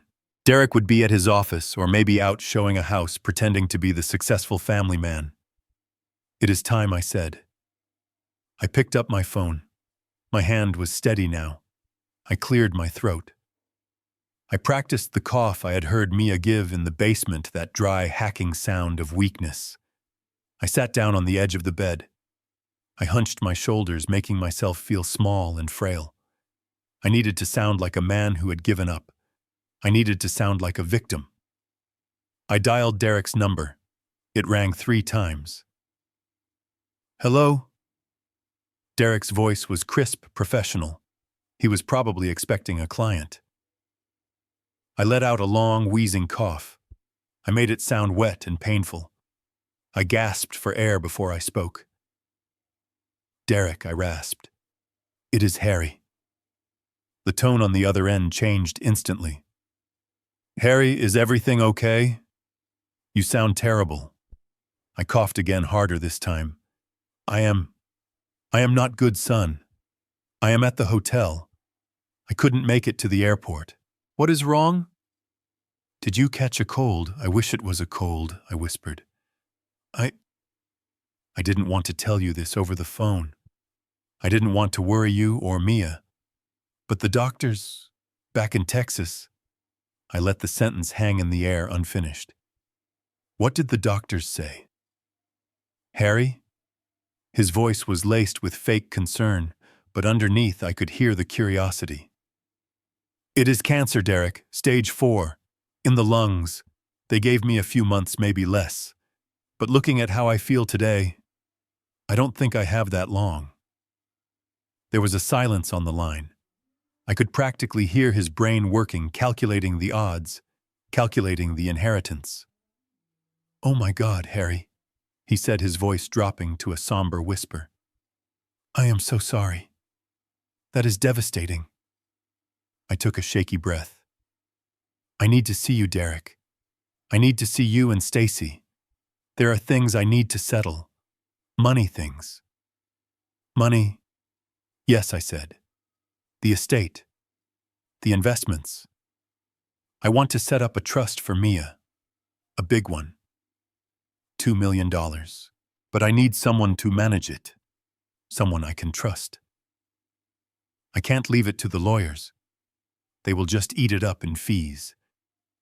I heard a sharp intake of breath on his end. The bait was in the water. $2 million. The Porsche payments were nothing compared to that. "Of course, Harry," he said, his voice trembling with excitement. He tried to mask as grief. "Anything you need. We are family. We will help you handle everything." "I need you to come to my lawyer's office tomorrow morning," I said. "I have an old friend here in town helping me draft the papers. Can you come? Bring Stacy. I want her to be a witness." "Absolutely," he said. "We will be there. Just tell us where and when." I gave him the address of a conference room Mitchell had rented downtown. "And Derek," I added one last touch. "Bring Mia's school records and a list of her expenses. I want to make sure the trust covers everything she needs. I want to make sure she is taken care of when I am gone." "Don't worry about a thing, Harry," he said. "We have all the records. Mia is doing great. We will bring everything." "Thank you, son," I wheezed. "You are a good man. Emily was lucky to have you." I hung up the phone. I sat there for a moment, staring at the blank screen. The performance was over. I straightened my back. I took a deep breath of clean air. He took the bait I told Mitchell and Reynolds. He is coming tomorrow, and he is bringing Stacy. Mitchell closed his laptop with a snap. "Then we better get these papers ready," Mitchell said, "because tomorrow morning Derek Sullivan is going to sign his own confession." I looked at the bedroom door where Mia was sleeping safely. "Sleep tight, sweetheart," I thought. "Tomorrow the monsters go away forever. Tomorrow we take back what they stole. And tomorrow your father finds out that the old man from Texas isn't dying. He is just getting started." The next morning, I did not go to Mitchell's office right away. I had one more stop to make, one more performance to deliver before the final curtain call. I drove the rental car to Derek's house, but this time I didn't park in the shadows. I pulled right into the driveway, bold as brass. I had called ahead telling them I was coming over to discuss the details before the legal meeting. I walked to the front door leaning heavily on a cane I had bought at a pharmacy. I didn't need it, but the character I was playing did. A dying man needs props. Derek opened the door before I could even knock. He was wearing a cashmere sweater and a look of practiced concern. Stacy was right behind him, her face scrubbed of makeup, wearing modest clothes instead of her usual designer flash. They had set the stage too. Harry, Derek said, reaching out to steady me as I stepped over the threshold. You look... well, you are here. That is what matters. Come in, come in. Let me take your coat. I let him help me, moving slowly, adding a slight tremble to my hands. Thank you, son, I said, my voice raspy. I appreciate you seeing me on such short notice. Stacy rushed forward. Can I get you anything? Harry, tea, water. A pillow for your back. I looked at her. The woman who had been driving a Porsche paid for by my daughter's death benefits was now acting like Florence Nightingale. It took every ounce of my self-control not to spit in her face. Just water, thank you, I said. They led me to the living room, to the white leather sofa I wasn't supposed to sit on. Where is Mia? I asked, lowering myself gingerly onto the cushion. She is just finishing up some homework, Derek said quickly. She will be down in a minute. We told her the news about your condition. She is devastated, Harry. I nodded, keeping my eyes on the floor. Good, I said. I mean, not good that she is sad, but good that she is here. Because this concerns her. I reached into my jacket pocket and pulled out a folder. It wasn't the legal documents Mitchell was drafting. It was just a prop full of old receipts and blank paper, but it looked official. I opened it slowly. Derek, Stacy. I began looking at them over the rim of my reading glasses. As I told you on the phone, I don't have much time. The doctors say it is aggressive. Maybe a month. Maybe 2. Stacy let out a small, theatrical gasp, covering her mouth with her hand. I have had a good life, I continued. I made good money in construction. Saved most of it. I never spent much on myself. And now, well, I can't take it with me. I saw Derek's eyes flick to the folder. He was trying to read the papers upside down. I am liquidating everything I said. The properties in Texas, the stocks, the bonds. After taxes, the estate is worth approximately $2.4 million. I paused, letting the number hang in the air. 2.4 million. I saw Derek swallow hard.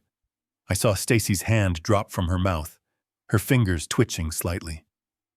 I want it all to go to Mia, I said. She is all I have left of Emily. I want to set up a trust fund. The Harry Caldwell Memorial Trust. That is incredibly generous, Harry. Derek said, his voice tight. Mia will be set for life. Yes, I said. But she is only 11. She can't manage that kind of money. She needs a trustee. Someone to watch over the funds, invest them, make sure she has everything she needs until she turns 18. I looked directly at Derek. I want that to be you, Derek. He leaned forward, his face a mask of humble gratitude. Harry, I am honored. Truly. You know I will treat that money as if it were my own. I knew he would. That was the problem. I know you will, I said. That is why I am doing this. But the lawyers, you know how lawyers are. They are suspicious of everyone. They want to put a bank in charge. They want to charge huge fees. I told them no. I told them her father is the only one who knows what she needs. I tapped the folder. However, I said, raising a finger. To get them off my back, I need to show them that everything is in order. I need to show them that Mia is thriving. I need to show them that her current environment is stable. What do you need? Derek asked. I need to see her, I said. I need to see her happy. I need to see her room. I need to see her grades. I need to take some photos for the file to prove to the probate judge that she is in a good home. If I can show them that we can sign the papers on Friday and transfer the initial deposit of $500,000 immediately. $500,000 immediately. Stacy repeated, her eyes widening. Yes, I said, for administrative costs and for any immediate needs Mia might have. Then I heard footsteps on the stairs. Mia walked into the room. But it wasn't the Mia I had rescued in my mind the night before. It wasn't the Mia in dirty clothes. She was wearing a brand new dress. It was blue with a white collar. Her hair was brushed and tied back with a ribbon. She was wearing new shoes. "Grandpa," she cried out. She ran to me and hugged me. I hugged her back, feeling her small body tense against mine. "Hello, sweetheart," I whispered. Stacy moved in, putting her hands on Mia's shoulders. "We are so proud of her," Stacy cooed. "She got an A on her math test yesterday." "Didn't you, sweetie?" Mia looked up at Stacy, then at Derek. I saw the fear in her eyes. It was buried deep, but it was there. "Yes," she said softly. Derek stood up. "Why don't you show Grandpa your room, Mia? I bet he would love to see your art project." I followed them upstairs. When we got to the room that had been the gym, I stopped. The Peloton was gone. The weights were gone. The mirrors were covered with posters of kittens and pop stars. A bed had been moved in. It looked brand new with the tags still on the mattress under the sheets. There was a desk in the corner with a stack of books on it. It was a stage set. They had done this overnight. They had scrambled to erase the gym and build a girl's bedroom in less than 12 hours. "It is beautiful," I said, looking around. "Just how I imagined it." I walked over to the desk. I picked up one of the books. It was a math textbook. I opened it. The spine cracked. It had never been opened before. "You study here?" I asked Mia. She nodded. "Yes, Grandpa. Every day." I looked at Derek. He was beaming, proud of his set dressing. "See," he said. "She has everything she needs. We made sure of it." I turned to Mia. I knelt down so I was eye level with her. I took her hands in mine. "Mia," I said, ignoring the adults for a second. "Are you happy here?" She looked at me. She looked at Derek standing behind me, his arms crossed, a silent warning in his posture. Then she did something that made my heart soar. She squeezed my hand. 3 short squeezes. It was a signal we had made up years ago when she was 4 to say "I love you" without speaking. But today it meant something else. It meant I am playing along. I trust you. She smiled, a bright fake smile that matched her father's. "I am very happy, Grandpa," she said loud enough for them to hear. "Dad and Stacy are the best." I stood up using my cane. "Well, that settles it," I said, turning to Derek. "The lawyers can't argue with this." I pulled out my phone. "Let me just take a few pictures for the file," I said. I took a picture of Mia at the desk. I took a picture of the bed. I took a picture of the 3 of them standing together.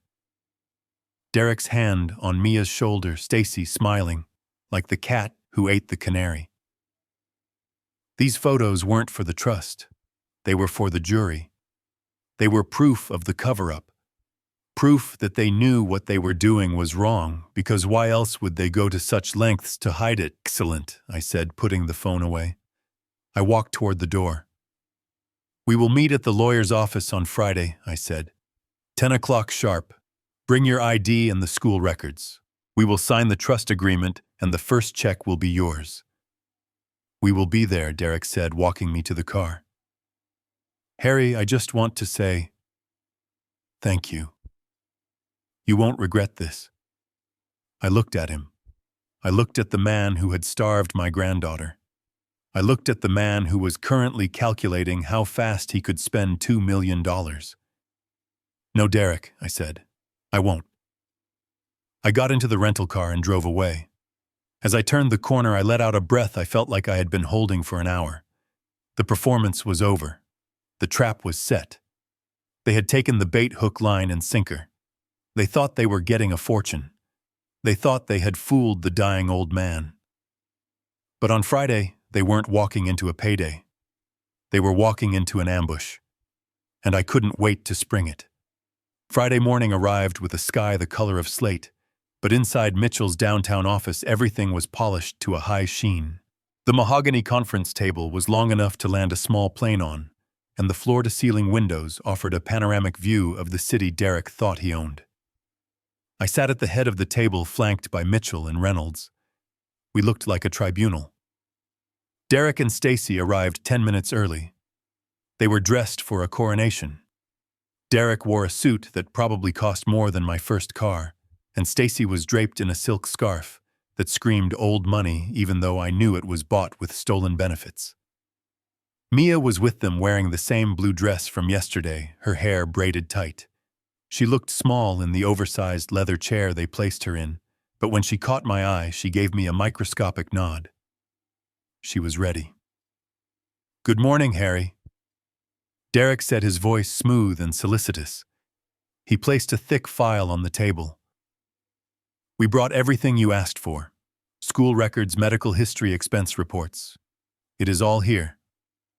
He slid the file toward me. I didn't open it. I knew what was inside. Fakes, forgeries, lies printed on high-quality bond paper. "Thank you, Derek," I said, my voice still carrying the rasp of the dying man. "I trust you. I always have."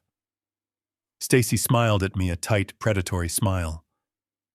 "We are just so grateful you are trusting us with Mia's future," she said. "We won't let you down." "I am sure you won't," I said. Mitchell cleared his throat. He pushed a stack of documents toward Derek. "These are the trust papers," Mitchell said. "They are standard. They grant you full trusteeship of the $2 million fund, effective immediately upon signature. However, there is one additional document we need you to sign first." Derek picked up the pen before Mitchell even finished speaking. "What is it?" "It is an affidavit of solvency and care," Mitchell explained. "It is a formality. It simply states that you have managed Mia's previous funds properly, and that there are no outstanding debts or legal issues regarding her care. It protects the trust from any future liability." Derek laughed, a short, nervous bark. "Of course," he said. "I have nothing to hide." He signed the document with a flourish. He didn't even read it. He was so blinded by the glare of the $2 million waiting at the finish line that he didn't see the pit he was stepping into. Then he signed the trust agreement. Then Stacy signed as a witness. It was done. The ink was wet. The trap was sprung. I picked up the documents. I checked the signatures. They were clear, legible, damning. "Thank you, Derek," I said. My voice changed then. The rasp disappeared. The tremor in my hands vanished. I sat up straighter in my chair, shedding the skin out of the dying grandfather. Derek looked at me, confused by the sudden shift in my demeanor. "Harry, you okay?" "I am better than okay, Derek," I said, my voice strong and cold as steel. "I am cured." "Cured?" Stacy asked. "What do you mean?" "I mean I don't have cancer," I said. "And I am not dying." The room went dead silent. The only sound was the hum of the hard drive in Reynolds' laptop. Derek's smile faltered. Is this a joke? Because it is not funny, Harry." "No, Derek. The joke is on you." I nodded to Reynolds. He pressed a key on his laptop. The large flat-screen monitor on the wall flickered to life. It wasn't a spreadsheet. It wasn't a legal document. It was a video. Grainy shot in low light, but clear enough. It showed a basement, a concrete floor, a mattress near a furnace, and it showed Stacy. She was standing over Mia, screaming. "You ungrateful little brat!" the Stacy on the screen yelled. "Scrub it again." If I see one spot on that dress, you are sleeping outside with the dog." In the conference room, the real Stacy gasped. Her hand flew to her mouth. She looked from the screen to me, her eyes wide with terror. Derek stood up, knocking his chair over. "What is this?" he demanded. "Where did you get this?" "Sit down, Derek," I said. "I am not sitting down. This is an invasion of privacy. I am leaving." He reached for Mia's arm. "Come on, Mia. We are going." Mia pulled her arm away. She didn't shrink back this time. She looked her father in the eye. "No," she said. "I am staying with Grandpa." Derek looked at her stunned. Then he looked at me. His face turned a shade of purple I had never seen before. You set me up," he hissed. "You old son of a—" I picked up the stack of papers he had just signed. "You just signed a sworn affidavit stating that you have provided proper care for your daughter," I said. "And we just watched a video proving that you treated her like a slave. That is perjury, Derek." I picked up another file. The real file. The one Reynolds had compiled. "And this," I said, tossing it onto the table. "This is your financial life." The file slid across the mahogany and spilled open. Bank statements, credit card bills, the Porsche lease. "I know about the refinance, Derek. I know you stripped the equity out of Emily's house. I know about the tax fraud. I know you claimed Mia as a dependent while you starved her." Derek was breathing hard now, looking like a trapped animal. "So what?" he sneered. "You going to sue me? Go ahead. It will take years. I will bankrupt you in legal fees." I laughed. It was a cold, dry sound. "Sue you." "Oh, Derek, you think this is a civil matter?" I picked up the last piece of paper, the one with the Social Security logo on it. "You stole federal funds, Derek. You took the survivor benefits meant for a grieving child and used them to lease a Porsche for your girlfriend. That is embezzlement. That is wire fraud. That is a federal crime." I looked at my watch. "And speaking of time, I think your time is up." I nodded to Mitchell. Mitchell pressed a button on the intercom. "Send them in." The heavy double doors of the conference room swung open. It wasn't a doctor. It wasn't a nurse. Two men in dark suits walked in. They were followed by two uniformed state troopers.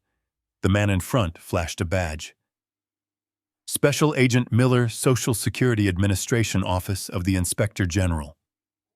He looked at Derek. Derek Sullivan. Derek didn't answer. He couldn't. He had collapsed back into his chair, looking like a balloon that had lost all its air. "You are under arrest for theft of government funds." "Wire fraud and perjury," the agent said. The troopers moved in. One of them went to Stacy. "Stacy Miller, you are also under arrest for conspiracy and child endangerment." Stacy started to scream. No, I didn't do anything. It was him. He made me do it. He controls the money." She pointed a manicured finger at Derek. Derek looked at her, betrayed. Then he looked at me. "Harry, please," he begged, his voice cracking. "Please. Don't do this. I can fix it. I will pay you back. I will sign the house over to you. Just don't let them take me. Think of Mia. She needs her father." I stood up and walked over to him.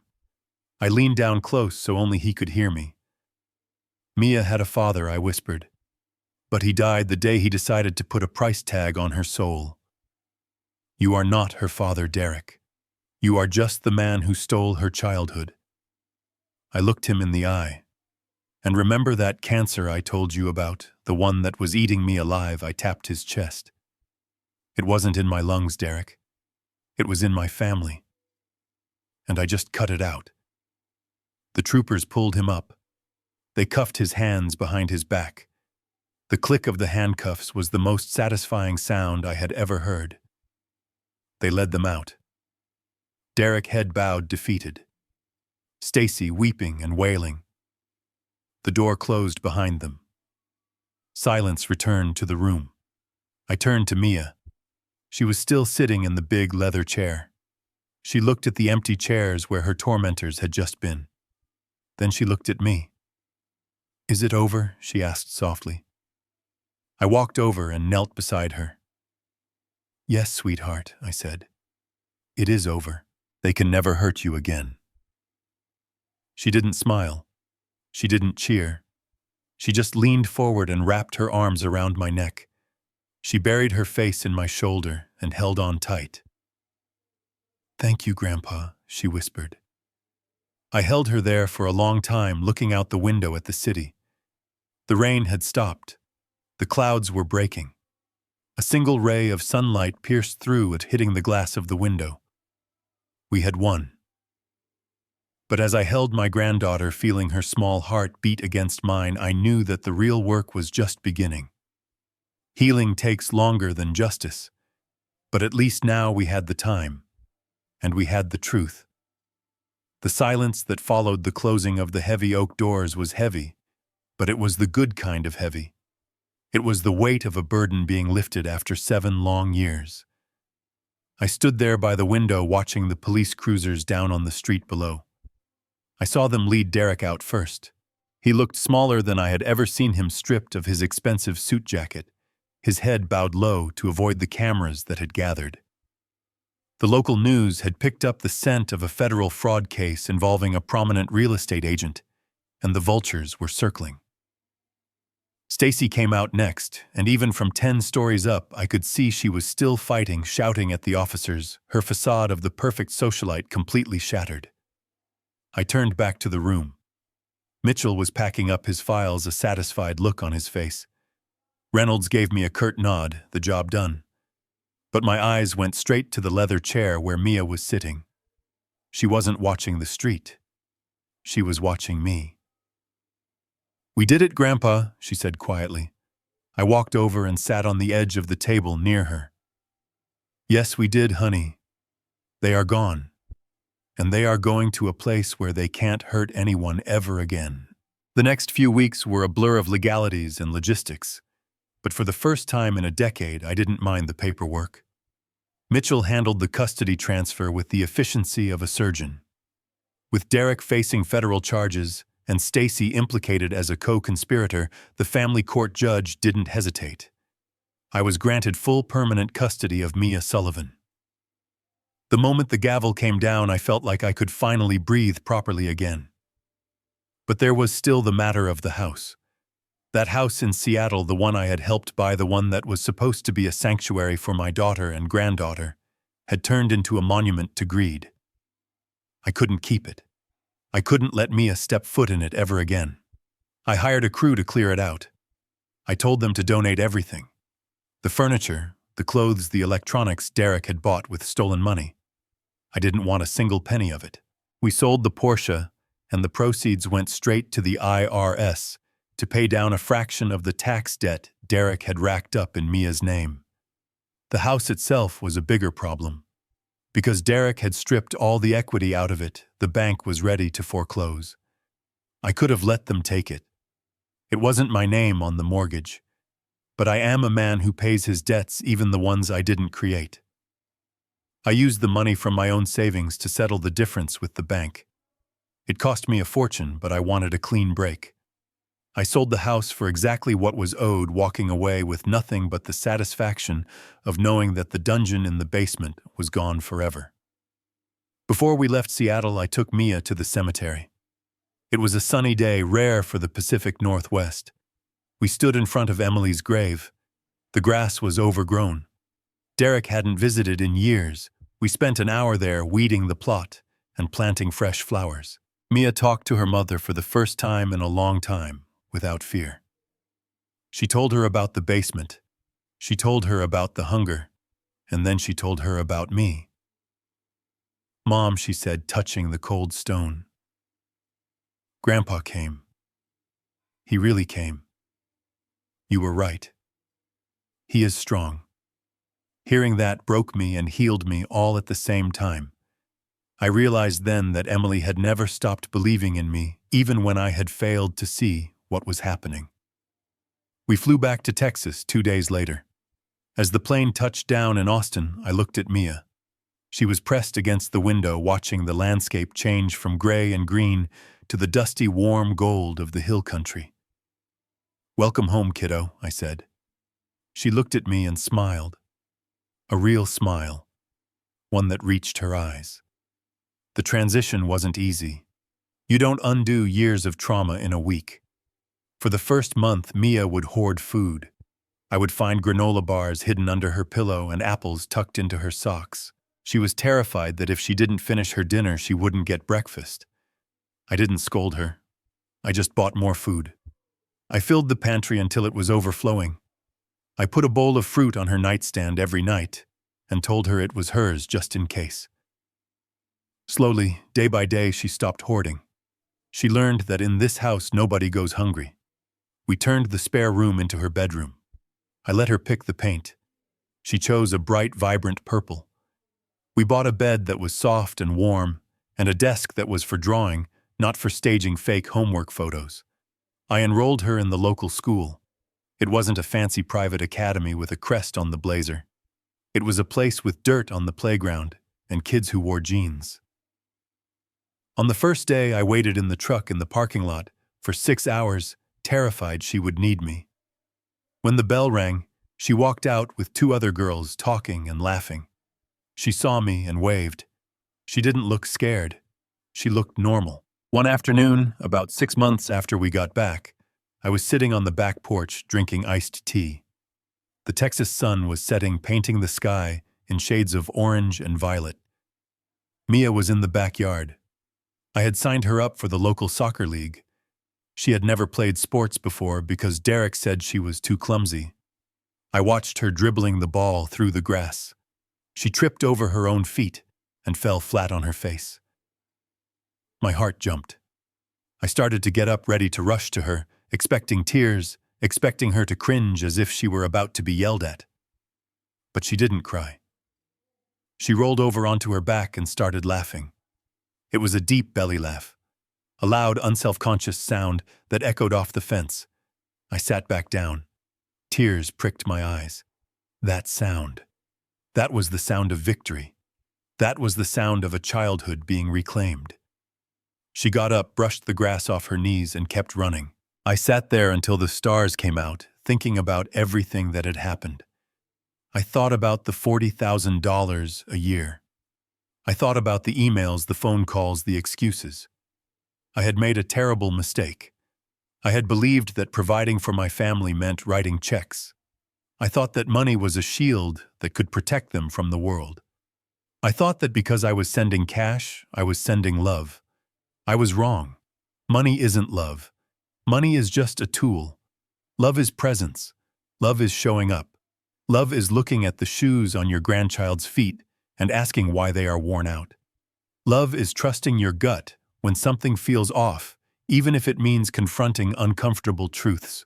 I lost 7 years with Mia. I can never get those back. I can never unwrite the pages of that diary, but I can give her the next 7 years, and the 7 after that. I can give her a grandfather who is there, who watches her soccer games, who cooks her dinner, who listens to her stories.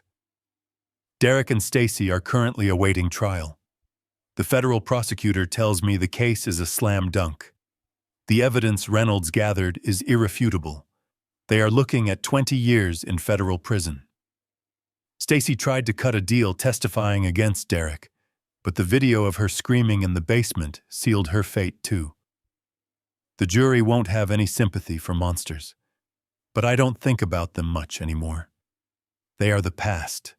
Mia is the future. Last night, Mia came into the living room while I was reading. She had her sketchbook with her. "Grandpa," she said, "I drew you something." She handed me the paper. It was a drawing of a house. Not the cold, modern house in Seattle, and not even my house here in Texas. It was a house made of mismatched bricks and funny windows. "What is this?" I asked. "It is us," she said. "It is the house you built. It is strong." I framed that picture. It hangs in the hallway now, right where the first photo of Emily used to be. If you are listening to this story, I want you to do something for me. I want you to put down your phone. I want you to stop looking at the curated photos of perfect families on social media. I want you to look at the people in your life. Really look at them. If you are a grandparent, don't just send a check. Get on a plane. Get in a car. Go see them. Look into their eyes. See how they are really living. And if you ever get a feeling in your gut that something isn't right, listen to it. If a child tells you they are scared, believe them. If a child whispers a warning in a crowded restaurant, don't brush it off. We live in a world where people are experts at hiding the truth behind filters and smiles. Derek was a master at it.